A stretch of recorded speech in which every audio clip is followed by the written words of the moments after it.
if you're okay with this. Me too.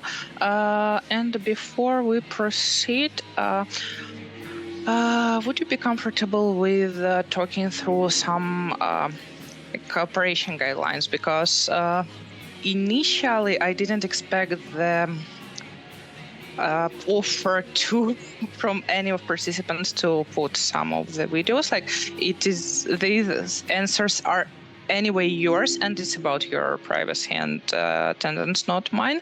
But since it's the project, I would need to first go into some technical details, including the name of the project, the funding, etc. Okay, you mean I have to make an attribution, like... yes. Yes, I'm okay with this, and I'm always doing attribution. Like, I'm using, you know, C418, the Minecraft composer. The guy just lets us use his music if we make attribution and even monetize the videos. So, yes, I agree with the guidelines, and I will place an attribution if I post this video. Okay.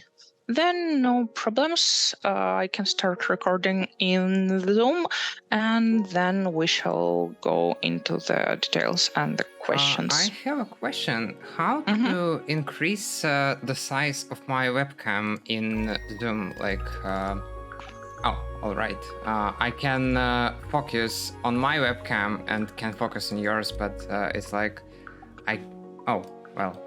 I guess I found a way to do it because it's my first time using Zoom, actually. It's good that you figured it out. So I guess we can start. No, I didn't figure it out. Just you window. Didn't. How to make my video like approximately the same size of yours?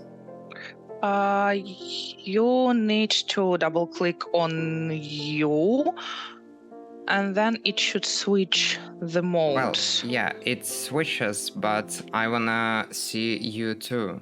So it's like I want to make your window bigger.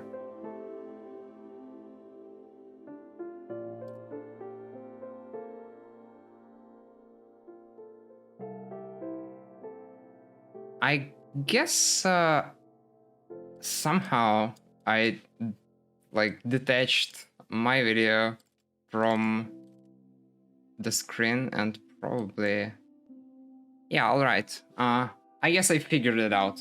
Looks like I figured it out. Well, so I wanna say that like there's a lot of game that narratively explores the gender identity, like with LGBT characters and stuff like this. Recording in progress. Yeah. Well, if you have your recording, you can also send it to me. Well, so the game sorry, I had some microphone issue and now it should work. The video will be recorded by Zoom and I can send it to you also, but I cannot say about the quality. Well, I don't think I care about the quality. Also, you have a nice t-shirt. Thank you. Like, the print is very funny. Okay, so am I right that you would like to express your thoughts before I go to the questions? Well, I guess so, because like there are a lot of games, as I said, that explores gender identity and sexuality narratively, but the theme of game mechanics that help us explore gender identity is kind of a more obscure topic, and I'm really interested in it because I guess there are a lot of overlooked mechanics in games that really help us explore our gender identity. Can you name your experience with those if you had it? I can name, like, I will create a timeline. Like, the first game I played that helped me explore gender identity was Neverwinter Nights. It was like pretty much a selection of men and women in like male or female character in the character creation, but women and men had the same characteristics. Like it uses D&D rules, so they're pretty much the same. But I guess it's mechanically like I guess it's a mechanic, but it also affects the narrative. Like if you play as a female character, like I don't remember how it happened in Neverwinter Nights, but in Fallout 2, you literally can do prostitution if you play as female, so it affects narrative, and gameplay mechanics and narrative are pretty much intertwined if it's a story game. But we have a lot of sandbox games, like Terraria. Terraria, like the developer released an update where they created literally a girl potion, like a potion that instantly turns you into another gender. And I think like it's a notable mechanic. It's small, but it's kind of honorable mention. Regarding the gender potion, have you ever heard about Fable and its mechanics? Fable, yes, I heard about Fable. I never was able to make myself play it. Like, I had an old computer with 62 megabytes of video RAM, and I just skipped a lot of games. Like, I played a lot of old games and played a lot of new games, but I didn't play a lot of not so old games like Fable. As far as I know, it has similar mechanics to what was added to Terraria, because it also had some kind of gender swap potion and also a quest related to that, which further shows how other characters would see the player's character. So yeah, this one is interesting, although the theme of being perceived by someone as a female or male, like it's a funny theme for me, because I would say that over time I started to rely less and less on how I'm being perceived. Like most of the people don't take me very seriously, and like the reason why I'm wearing clown makeup here, it's because I just feel more confident in it. Have you thought that about environment, social environment, I mean, as something that could make a difference in noticing some mechanics or paying attention to them or perceiving them in connection with the gender identity? Well, can you please explain this question? Because of course. I feel like I didn't get it on the first try. Of course. Let's start with one of its, I would say, parts. Have you ever heard about the phenomenon or idea of queering a video game? Queering a video game? Let me ask. Like, my concept of queering in video game, it's like, is it related to fan base or not? Like, it can be. Because there is a game called Celeste, and the fandom literally said that the character is transgender, and later the developer confirmed it. But I didn't play Celeste. I know that it has a lot of fun mechanics and it's a platformer, but I didn't play it. Have you heard on the basis of which particular parts the community decided that Celeste is the game about a transgender person? Well, since I only heard about this game and didn't really play it, I cannot comment a lot on it. Like the games I played that helped me explore my gender identity, like it's kinda ironic that there is a game called Space Station 13. It's literally about a space station going through a disaster, and every player is a real person. It's not a very popular game, but in character creation, you could like select gender and all the stuff, but the point is, you start as some kind of profession on the station, like engineer, clown, cook, or someone, and you role play this role. And me playing as like effeminate boys and as female characters, it helped me explore like a shit ton about my gender identity. Like, the sad part is that Space Station 13 pretty much replaced my social life from 14 years old to 18. So I would say I was very invested. Yeah, the point I see.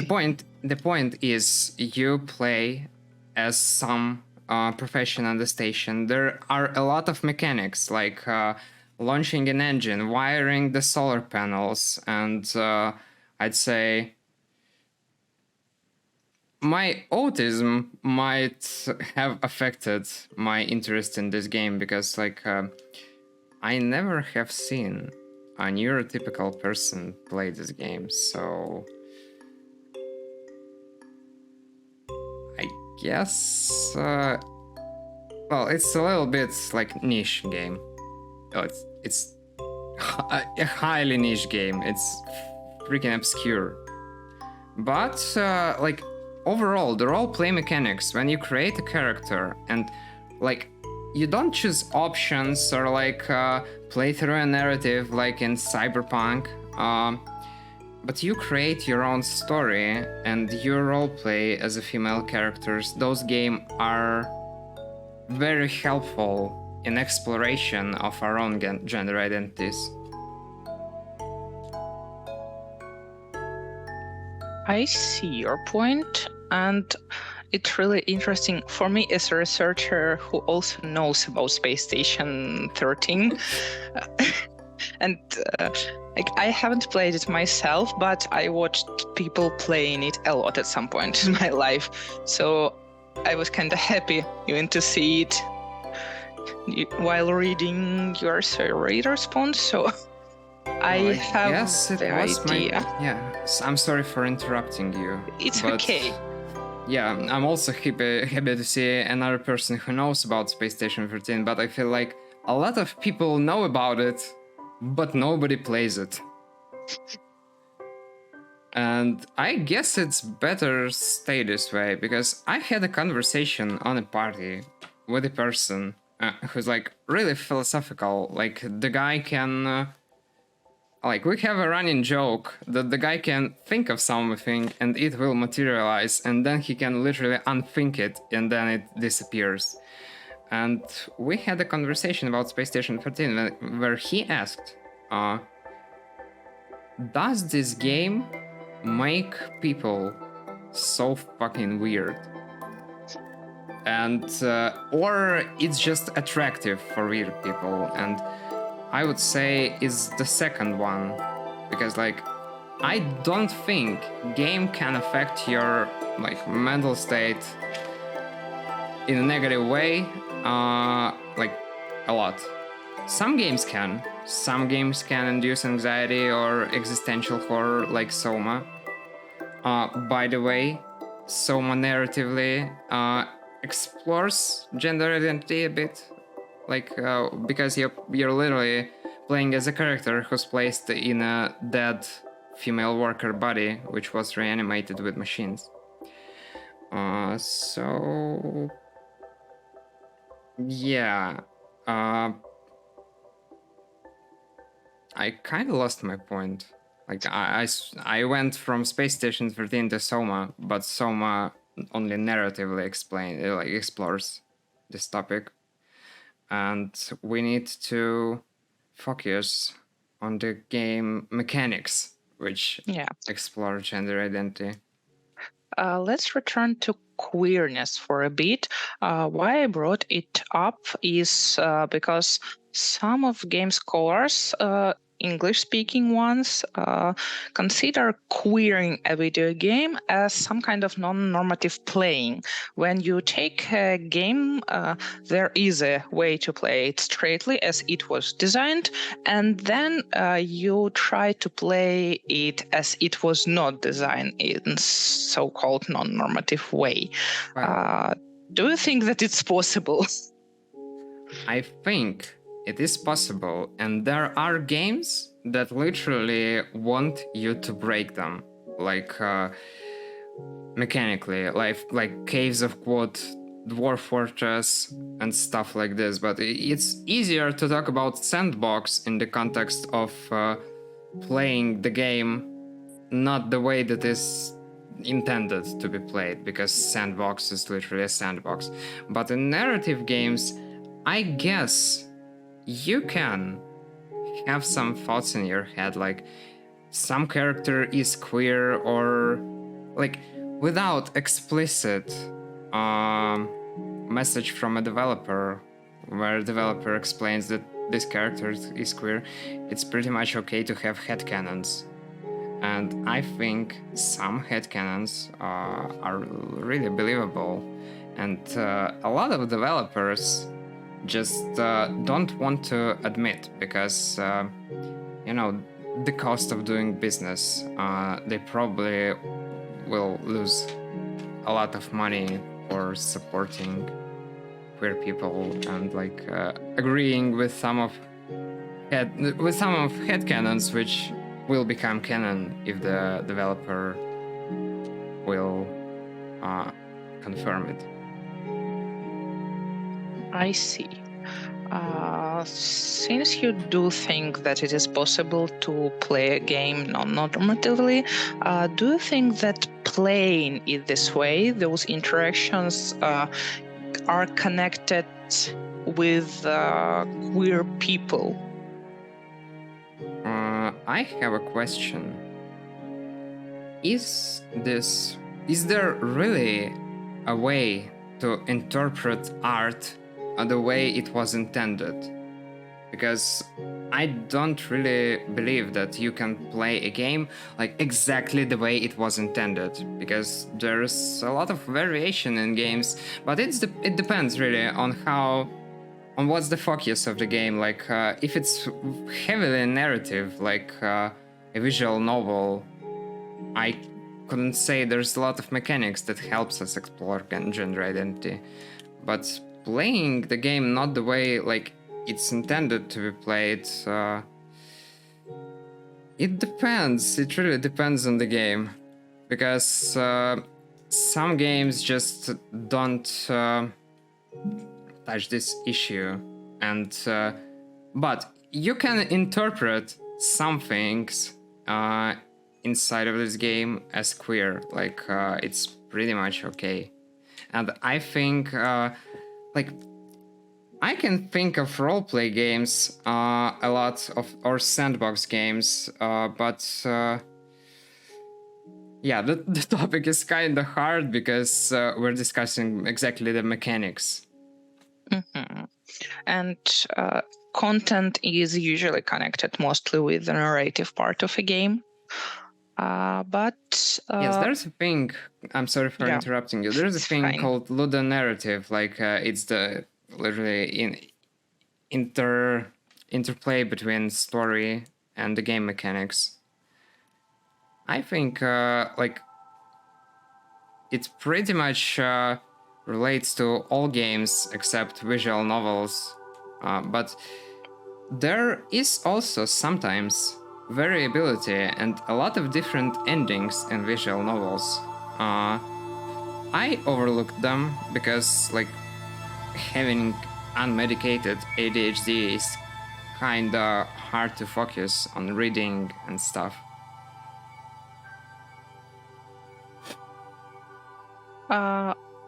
Yeah, I see your point, and indeed, the connection between interactive part and narrative part is something that can be traced in many games.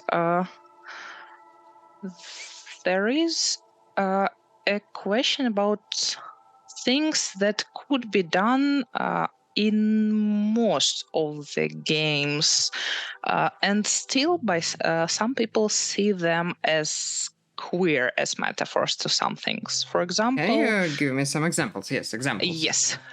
Speedrunning is sometimes seen as a metaphor for gender transition. Well, I would say speedrunning community is it's heavily consists of trans. It's trans people. It's like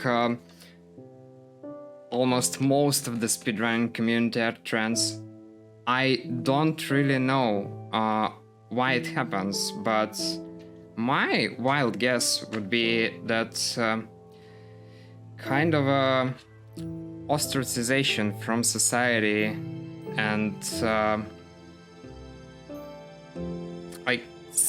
like a lot of industries in a lot of countries, like there is institutional transphobia, like in America and Ukraine, like literally almost everywhere. And I would say speedrunning community kinda might form because they were ostracized by society, and it's kind of a niche genre of things to do. It's like it's competitive running, but virtual. It's like it lets you. Oh wait, I'm gonna like it's like an Olympic discipline, but on the internet. And I guess that a lot of trans people don't really go outside much.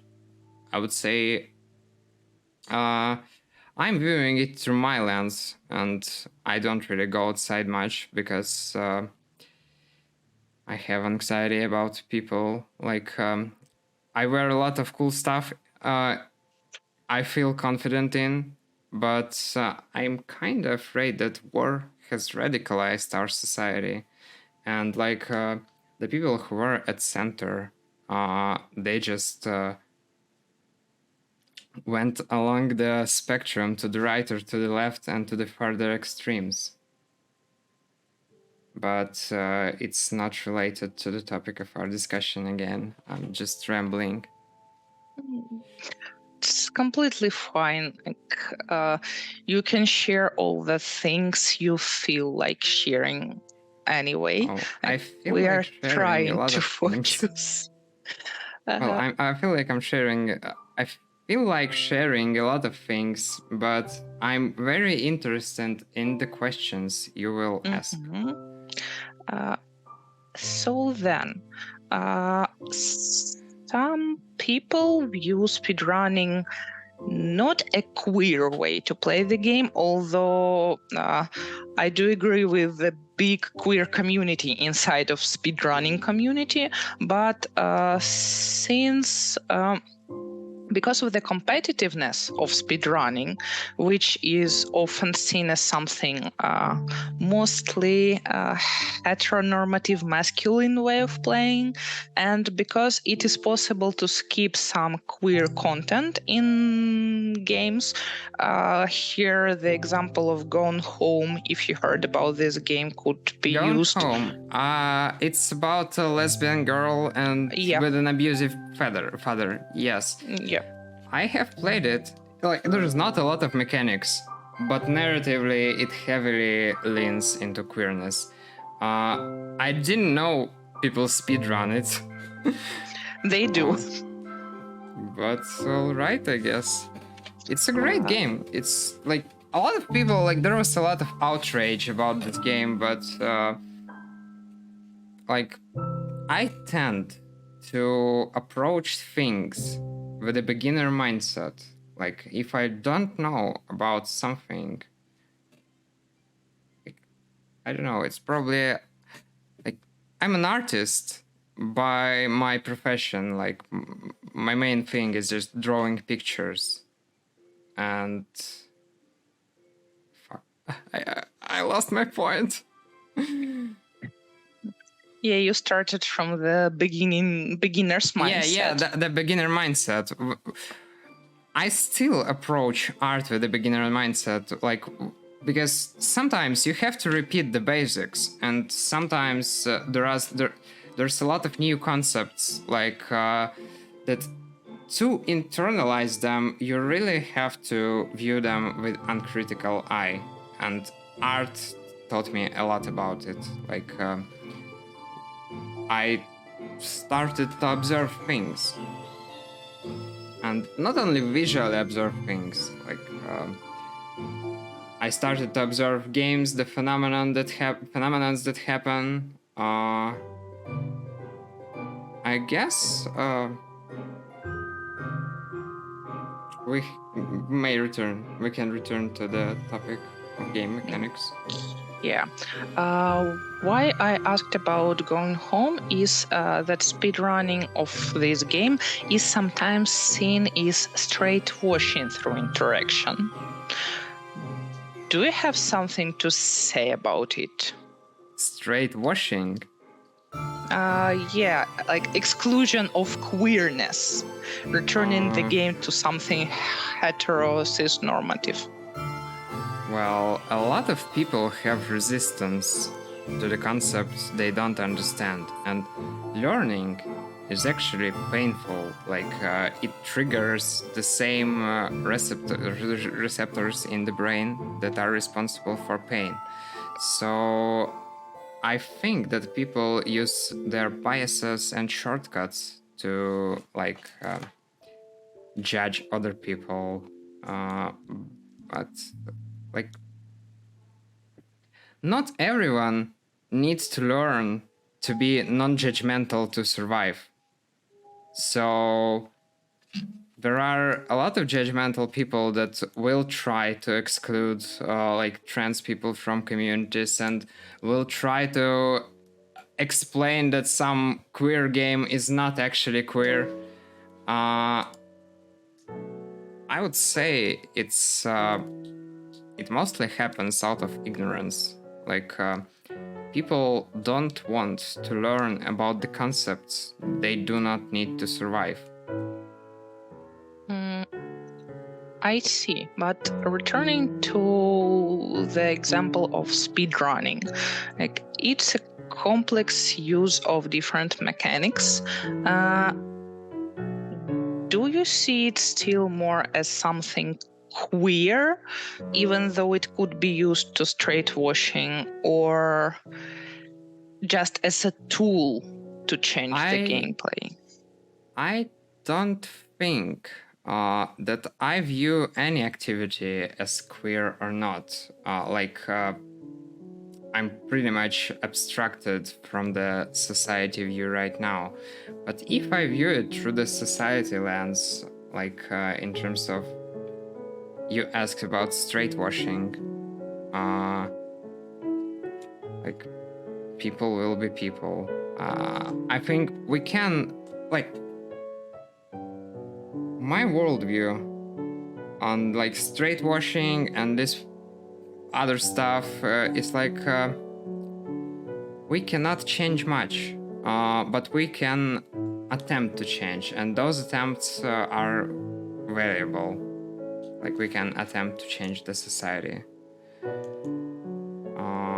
but I wouldn't hope for something that, like, a revolution will happen and the queer people will finally be understood. Like, I don't have high hopes for what we're doing, because like, in the world, like, Gen Z is literally the most radical generation right now.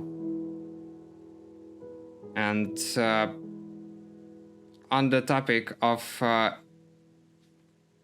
using the game mechanics in different ways to speedrun the game, I cannot point out any queerness in this. And as well, I cannot point out that competitiveness is really masculine. But yeah, people see competitiveness as masculine thing. But I think speedrunning is kind of breaking the stereotype. I see. Thank you for this answer. The next part I would like to ask about is digital games and analog games. Do you need the examples of analog games? Well, I will ask you if I understood it correctly, because analog games could be like, I don't know, fidget spinners. From fidget spinners to D&D, they're like analog games to me. Yeah, also tabletops, LARPs, Yes, and many other things. Yes, I wanted actually to participate in LARP game about the Neverwinter, like in the Neverwinter universe. I actually made a bow, but my friend, like when I was 13 or something, I had a fascist friend. He's not fascist anymore, but he was like into the night like stuff. You know, when people wear a lot of armor and they fight with dull swords, like those things. I actually went to train with him, and he invited me to a LARP game of Neverwinter, and he told me a lot of it, but like all my information about LARP games is from other people, because I never could bring myself to actually make another bow, because the guy just broke it. So, and well, I'm stopping the topic of analog games, and let's turn to digital games. Well, pretty much all my life I played a lot of digital games. Right now I don't play much, like because I have to unfuck my life a little bit, and like I just cannot get enough time to really play games, because I like to play games productively, like really analyzing everything inside this game. So I see. Do you think if we compare digital and analog games generally, which ones could make more impact on how you perceive gender identity? I think analog games probably are better at exploration of gender identity, but like it's my opinion and it's very uninformed, because I played a lot of digital games in my life, and a lot of them helped me explore my gender identity narratively, because like a few years ago I was like 100% girl mode, like the most socially acceptable girl ever, and I just asked myself, why do I try? Why do I try so hard to appeal to the society? But this realization actually happened after playing Disco Elysium, and I would say in some way it really helps you explore your gender identity, but like not directly, because you literally play as a drug-addicted drunk man who just woke up and lost all his memory.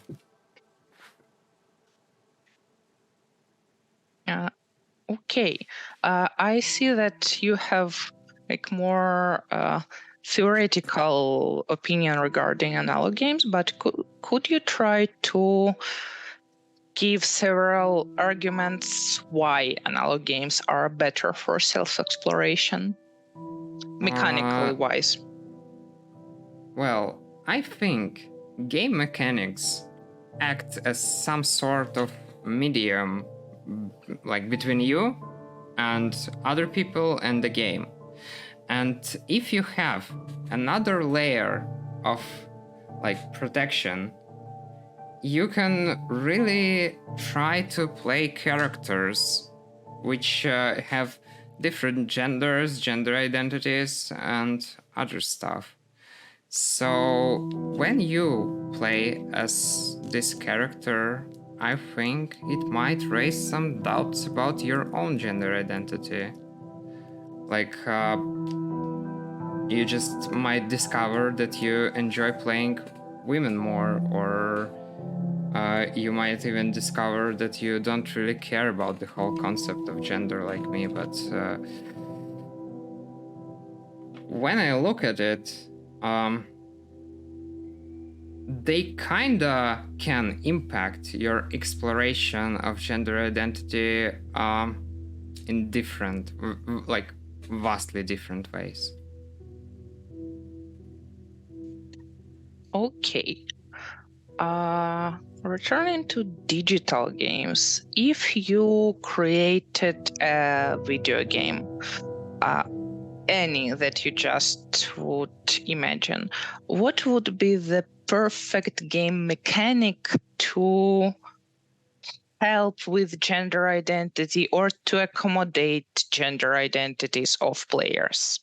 Well, we have seen Baldur's Gate 3 and Starfield, and I think Baldur's Gate handled gender identity especially well. Like, they added pronouns, you can choose your like bottom equipment, I don't know, and well, if people in the game refer to you as your selected pronouns, like from she, her to they, them, it might like, I think Baldur's Gate 3 has a great mechanic in this regard. I think it might be improved upon, like if you add a section, like a drop-down menu, and you can select custom pronouns, but I think it's a little bit harder to realize, so I would say, like, if you create a character and you can choose the pronouns, it's very impactful for exploration of gender.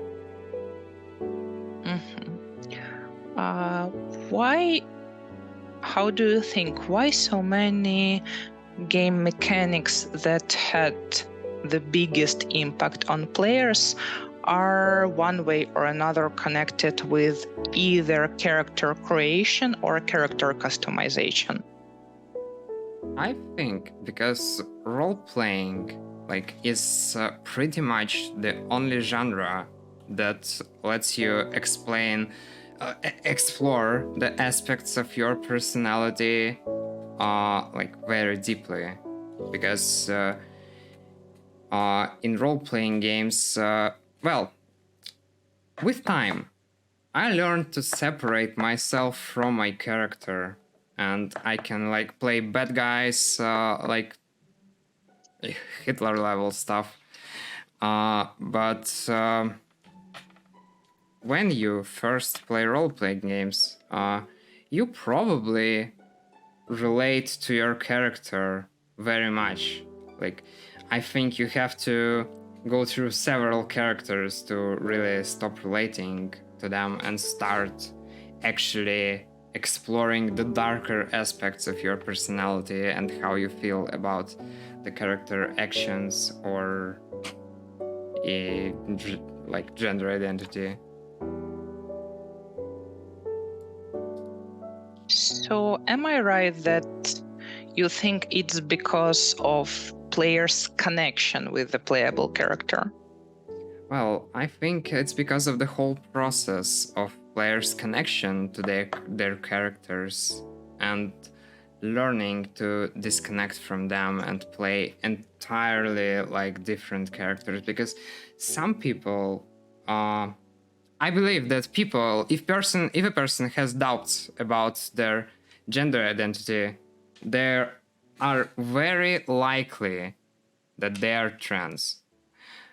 Because like in general, people in society don't really think about this much. Like, I'm a man or I'm a woman, and like that's as much as they think about. And if you have some doubts, probably like going through one or two characters will like playing a story from the beginning to the end and creating another character to play another story. Like if you don't have much doubts, it probably will require a lot more time and characters to actually go through the process of connection with your character and separation from them. I see. Thank you. Last group of questions that I have is not directly connected with game mechanics. It's just still within the project. But I would still like to hear your answer.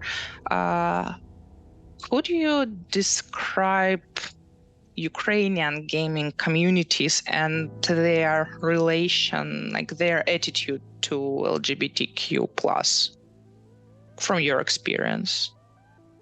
Well, from my experience, Ukrainian gaming community is pretty much every random guy who plays games. So, well, I have my own social circle where a lot of people are queer or non-binary, and I guess we're heavily autistic, and some have ADHD. Like, I mostly socialize with people who understand me.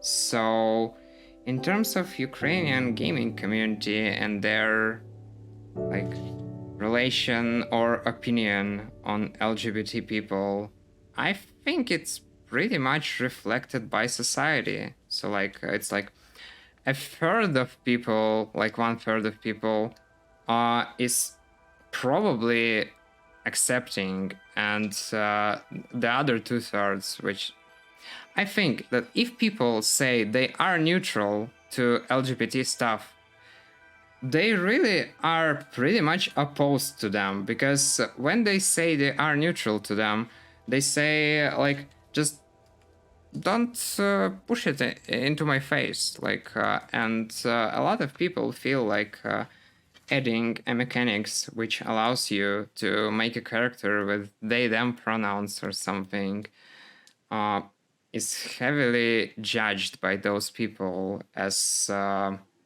pushing some agenda.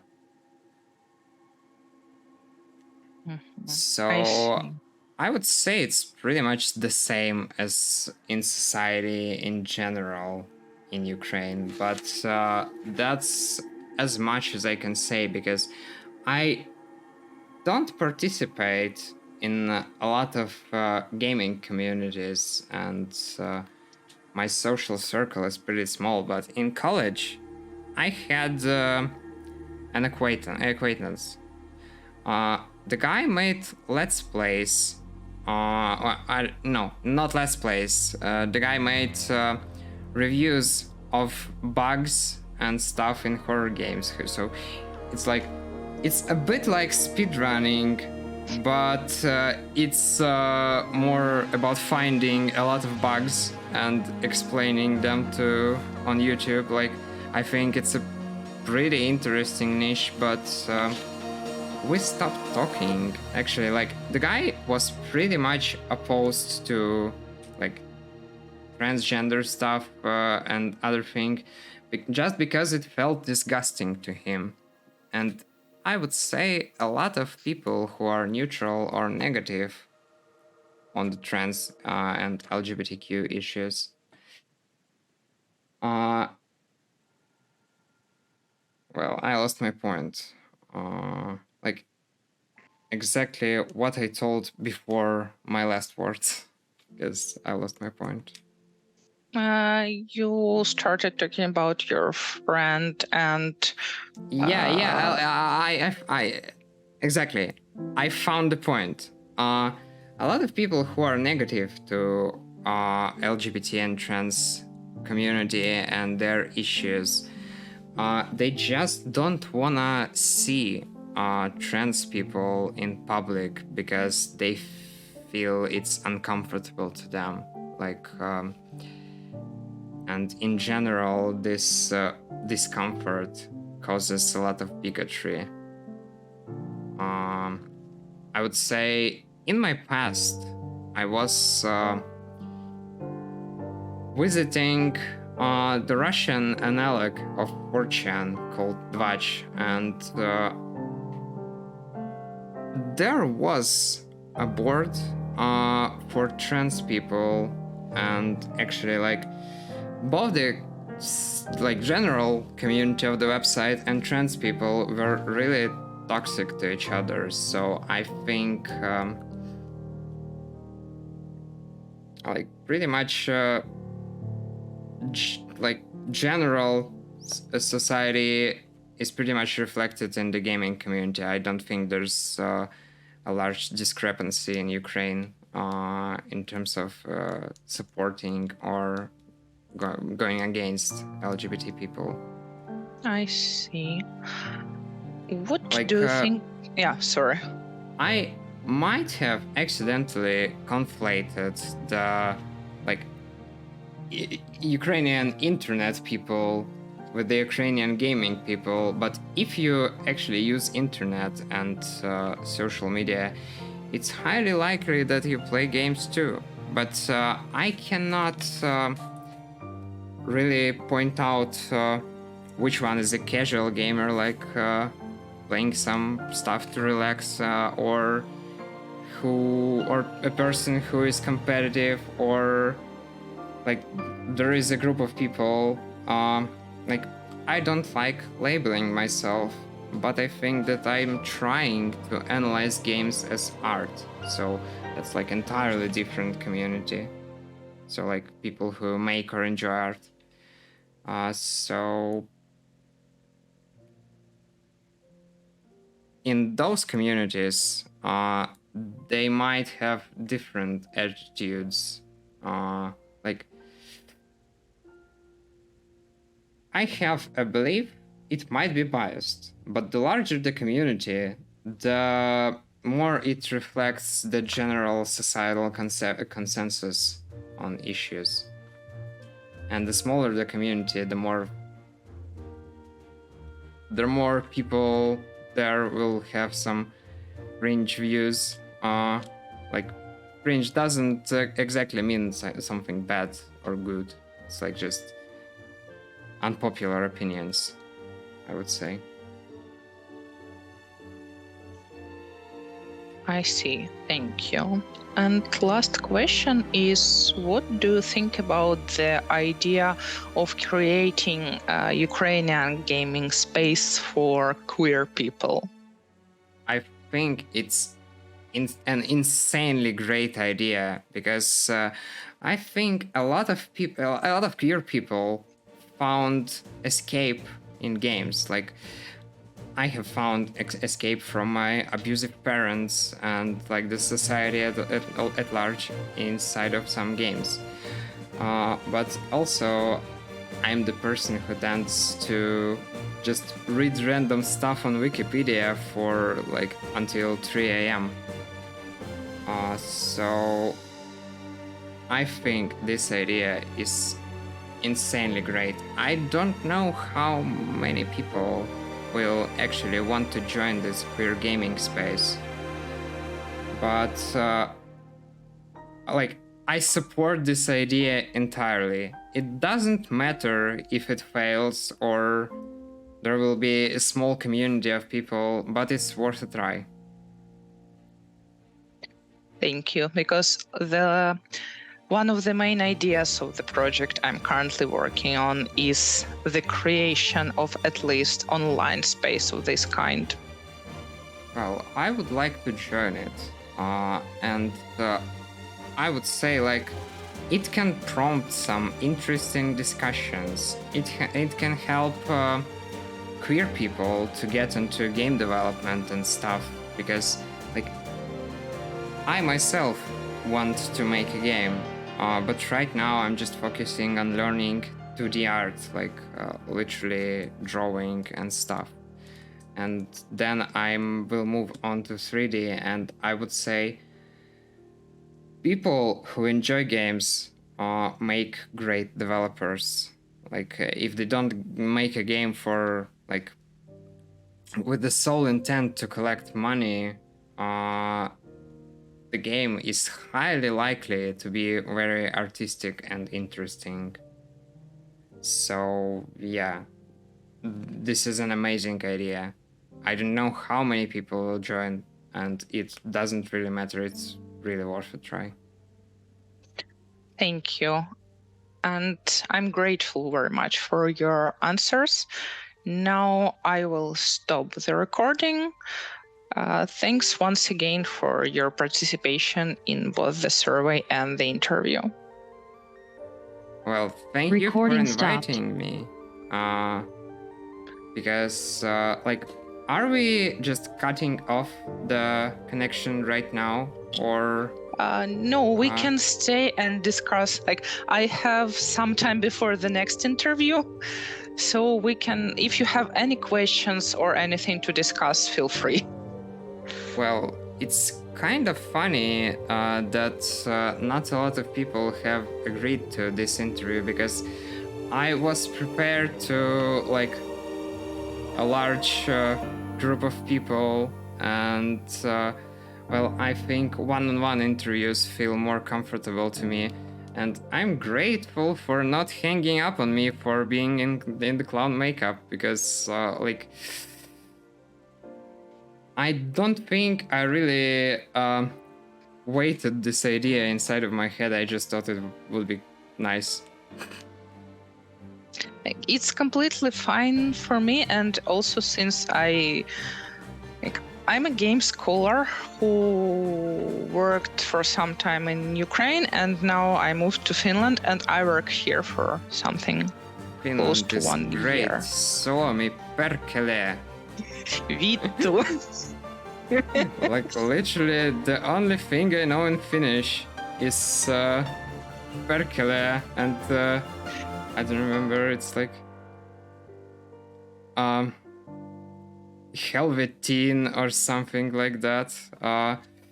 Well, I listened to a lot of Finnish music in my childhood, like Ruoska and Turmion Ketelot. They're like industrial and industrial metal, and they kind of helped me learn some words in Finnish, but I don't know, I just wanted to share those thoughts.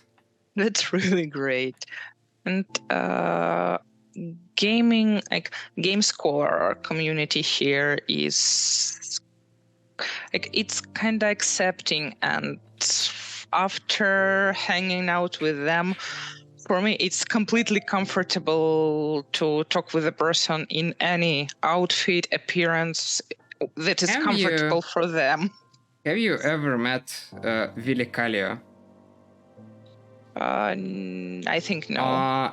He's he's a single developer making games under the name Consumer Soft Products. The game is Cruelty Squad. I don't know if I can send screenshots or some images. I guess not through Zoom, but I already Googled. Yeah, it's a game that really it resists you playing it. But the whole thing is like a like it's a philosophical masterpiece, and the developer, like developer's Instagram, I will send the link to you, because this guy is great artist actually. I think he's good at art, but he purposely makes some artistic choices for it to look a little bit primitivist. But like the guy is extremely weird. I just sent it to you. Yeah, thank you. And he lives in Finland, so I think you can meet someday. The guy just on his Instagram, he said that he's. You can call him her, like you can call him whatever you want. Like he doesn't care about gender really. And yeah, that's not surprising with Finnish language. It doesn't have genders at all. That's great. That's like the reason I have an easier time speaking in English is probably because it doesn't have a lot of like in one-on-one conversation where you don't like discuss rumors and stuff. Like when you don't discuss other people, it can be pretty much gender neutral. But I will have like soon I will have to learn Estonian language, and I would say it's pretty much a lot like Finnish. Like it's very similar. Yeah. And the funny thing that Finnish language sounds a bit like Japanese, but they're not connected. It's like a funny event of maybe convergent evolution, because Finnish language, as far as I see, doesn't have a lot of sloggy slog syllable probably. I don't remember myself in English because it's usually about like syllables and their numbers. Yeah, it's syllable. Uh-huh. They don't have a lot of syllables that end on what's the opposite of vowel? Consonant. What? Consonant. Yeah, they don't have a lot of syllables that end in consonants. Like in Japanese, like the only consonant sound that word can end on is n. Mm-hmm. It's like and in Finnish there's a lot of words that sound like because of it a lot like Japanese. Just fun fact. There were actually like pseudo-scientific studies. I don't know why did people even make them, but to prove the connection between Finnish language and Japanese, like because they moved from some mountains in Russia and in different directions, but I don't think there is any sense in discussing as like pseudo-scientific studies. Like it's a story for another day. I might discuss it later in some of my videos, but for now, yeah, I'm very grateful for this conversation. I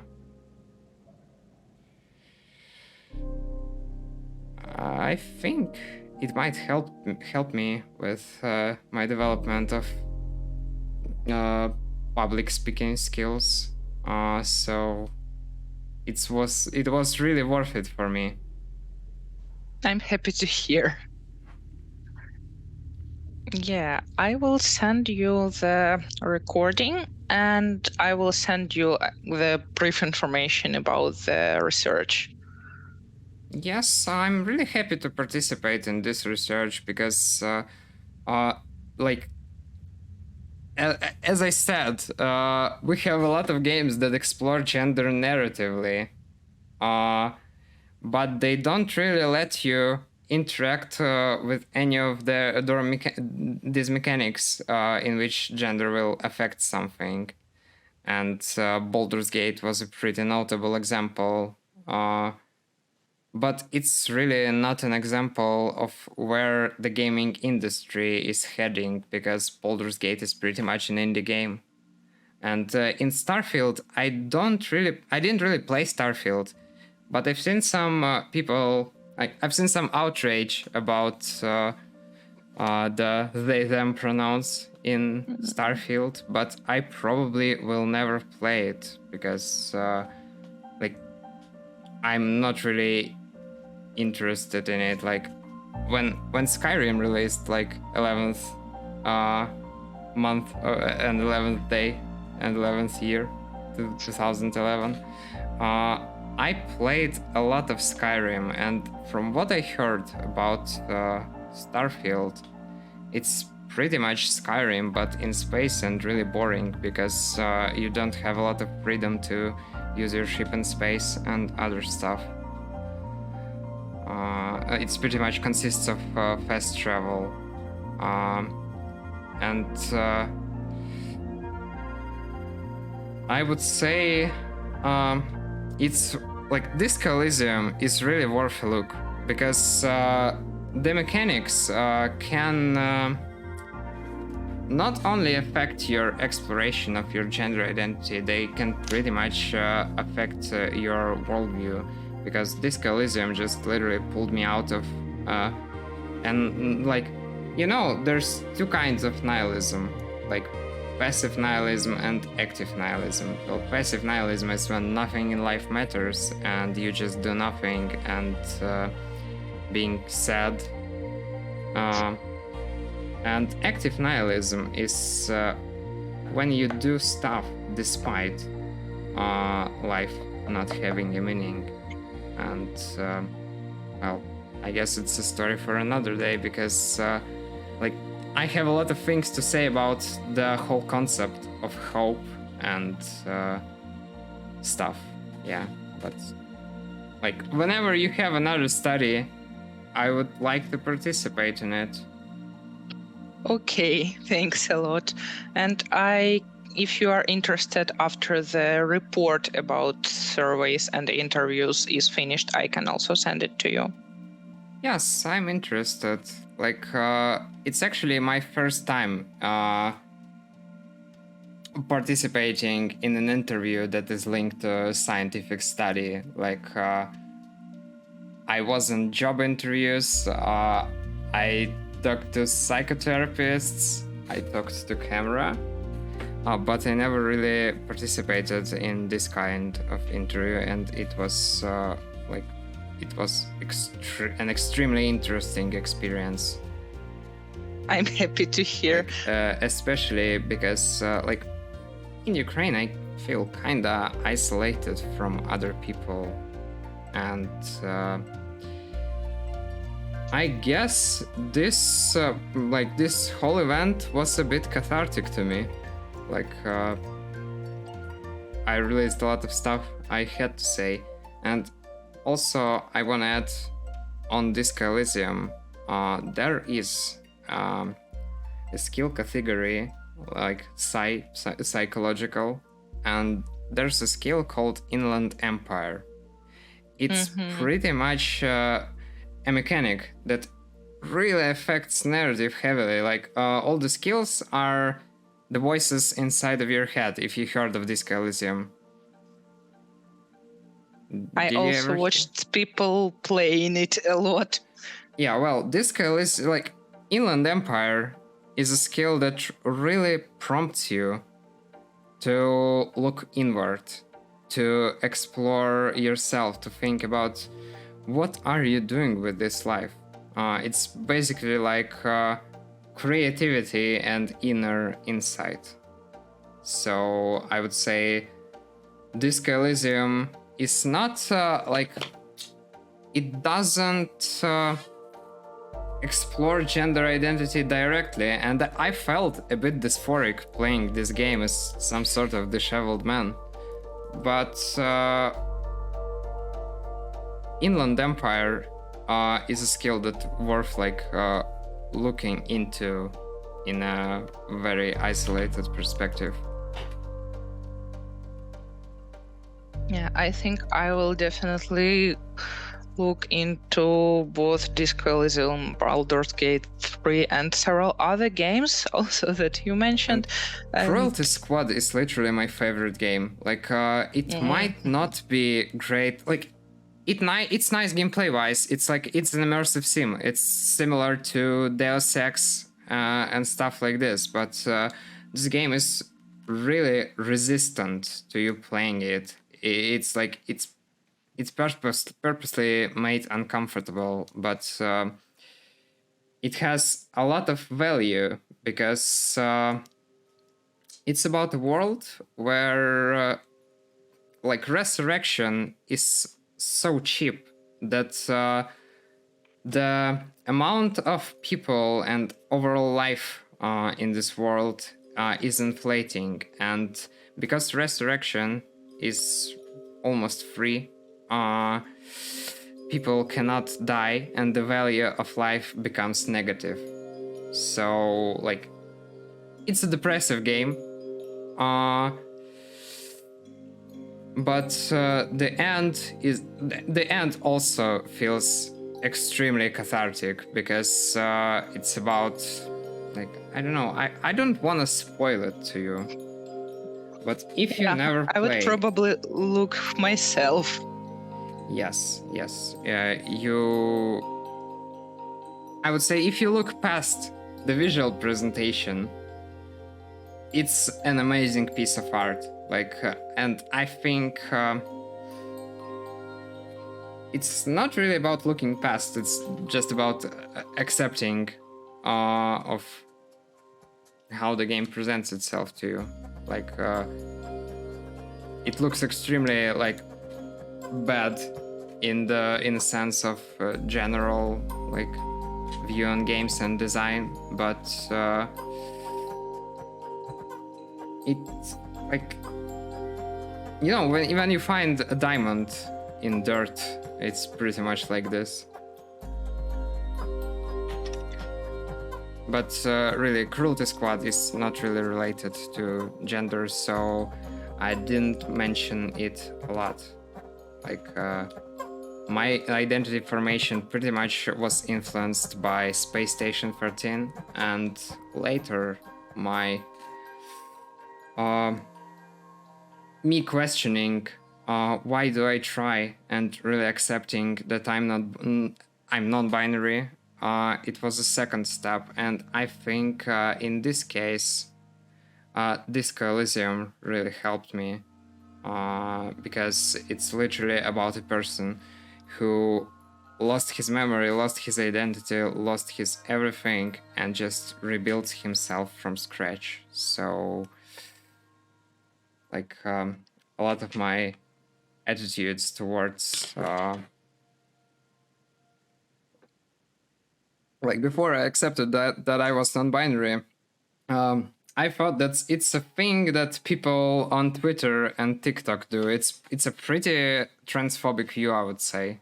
Like, I had a lot of internal transphobia, and accepting the time, like not internalized, yes. So people just said stuff to me a lot, and I internalized it, and like literally think those things that I was said by some people. Well, some people close to me.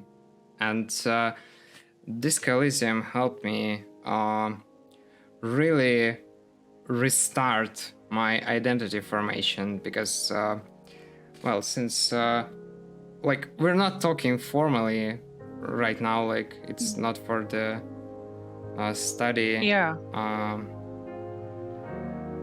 I would say, can I be open about my mental health? with you. This information will not go anyway, so... Well, I don't care if it goes, because I'm pretty open about this stuff, like on YouTube and other stuff, but some people in personal conversation are not really comfortable with me mentioning my mental health issues. Because, like, I know everyone has issues, but right now, I would say my life is kinda in danger, so I think I always feel like that. But like, having borderline personality disorder makes you a little bit fragmented, like you never even formed an identity of yourself. And whenever you find something to cling on to just hold it, it really helps to form something from this fragmented identity. But like, it's really helpful to have a lot of beliefs and things you like a lot. So borderline kinda makes you cling onto some beliefs and like just disregard others, so your identity is pretty like weak or small, I would say. And Disco Elysium really helped me in kind of recovering from my borderline personality disorder. It's like under control almost completely after therapy and some insightful stuff. Because I don't know, can I talk about one Russian game? Yeah. Did you ever hear about Pathologic? For some reasons, I expected you to name it. Yes, because it's really only Russian game I really liked. Well, I know how people like emotionally view Russian media and other stuff, but I would say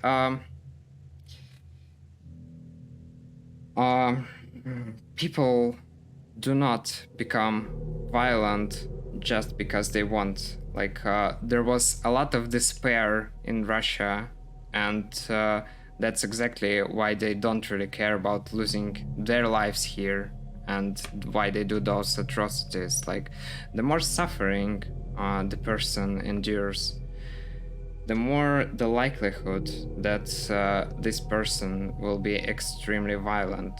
So I think we need to explore those cases, because people like to punish each other. Like, punishment is a concept that's really ingrained in people. And I would say, if we look at Germany, when you try to escape a German prison, they don't increase your sentence. They don't do anything to you, because it's normal for a person to want to be free. Like, you're still staying, serving your sentence, but if you try to escape, nobody will increase your punishment. And I think we really have to move from the literal punitive prison systems to rehabilitative. Like, Germany kind of moves towards it. I still don't like a lot of stuff about Germany, but I have a lot of stuff to say about the concept of punishment. But let's return to the pathologic. Mm-hmm. I was when coronavirus hit. Like, it's fucking funny that I'm still alive. Like, I observed like two revolutions, a pandemic, and now I'm observing a war that's literally a genocidal war. I wholeheartedly support Ukraine in this, because like there's really no reason why Russians kill Ukrainians. Like, if you look at this like from just a plain perspective, like but if we explore the factors that brought Russian society to such like I would say disrepair and despair, I'd say I really like I don't have much hopes, but I would like to see Ukraine not turning into Russia too because of this war. Like I'm really extremely concerned about it because they're like I know it's really like it's obvious that wars radicalize societies, but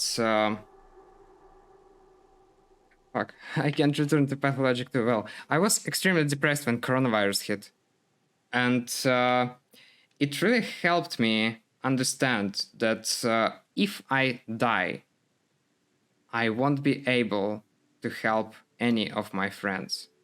And Pathologic 2 really helped me not explore my gender, but it helped me explore the questions of people you're living when dying. So like it's pretty much increased my well,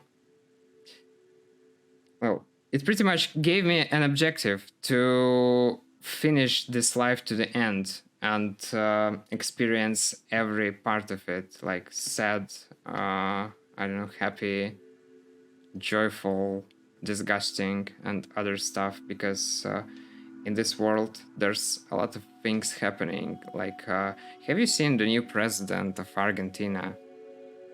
No. Oh, well, if you look at this guy, he's like he's a self-proclaimed anarcho-capitalist. He wears a superhero suit and screams at everyone. And the scariest thing is that he is an economist. And there was a crisis happening in Argentina because, well, there was an authoritarian left government that really just abused people for money and taxes, and this guy is just really a complete antipod to the current political I don't know, form of government in Argentina. I don't know if he will help the country move out of the crisis, but I think he's a fucking idiot. And well, like there's a lot of bullshit happening in this world right now. Like I just kind of learned to observe it with curiosity, because like the only thing that really motivates me to live this life to the end is literally curiosity. Like, what happens next? I want to hear stories, I want to meet people, and I want to tell my stories someday. Maybe with art, maybe with games. We will see. But I'm really interested in to live. Yeah, curiosity. Just I had a lot of despair in my life, and well, I would say like we're not talking about the like theme of the study right now, so I guess I can share it with you. When you discover like nihilism or determinism, like, you know, the non-existence of free will. Like determinists don't believe in free will. Like, you know, Robert Sapolsky. I know the surname. I don't remember why I know the surname. He's a behavioral biologist. He explains human behavior with like biology and how it's intertwined with evolution. You wanted to say something. Now I remember who it is because I was reading about him at some point, and one thing I want to say, I have something like 8 minutes before the next interview, just to not to stop you. Well, I'm I have when I talk, I talk like when I talk, I talk. I just say it's like I'm sorry for interrupting you sometimes. Okay. And yeah, it's kind of like I don't know. I would say ADHD really affects it because I'd say my borderline is under control, and after that, with my psychotherapist, we talked a lot, and turns out I have ADHD. So I would say I know that I'm prone to interrupting people or talking a lot, like really rambling. So I respect your time. Thank you for actually cutting out a chunk of your time to talk with me. I can't express how valuable this whole conversation and participation in this study for me. It's extremely new experience, and if you have another study, I'll be extremely happy to participate in it. Great to know, and let's stay in touch by email at least. Yeah, but I tend to write short messages or short emails because I hope it isn't an issue.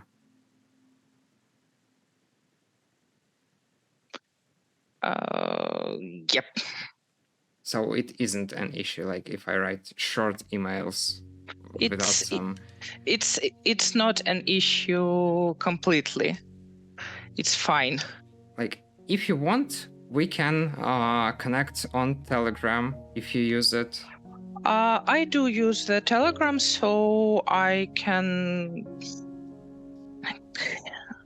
It's much easier for me to use Telegram than email, because whenever I send a lot of short messages... yes, sorry, it took me some time to remember my phone number. Yeah. I don't remember my number yet, so I understand this. Well, so... until we meet again, I guess. Yeah. Thank you once again, and have a good rest of the day. I always have a good rest of the day. I'm always curious for stuff, so I also would add that I'm happy that you are okay with staying in touch, by messaging and stuff like this, because you seem like a very interesting person. Thanks. Yeah. So, well, yeah. I guess we can end this call. Mm-hmm.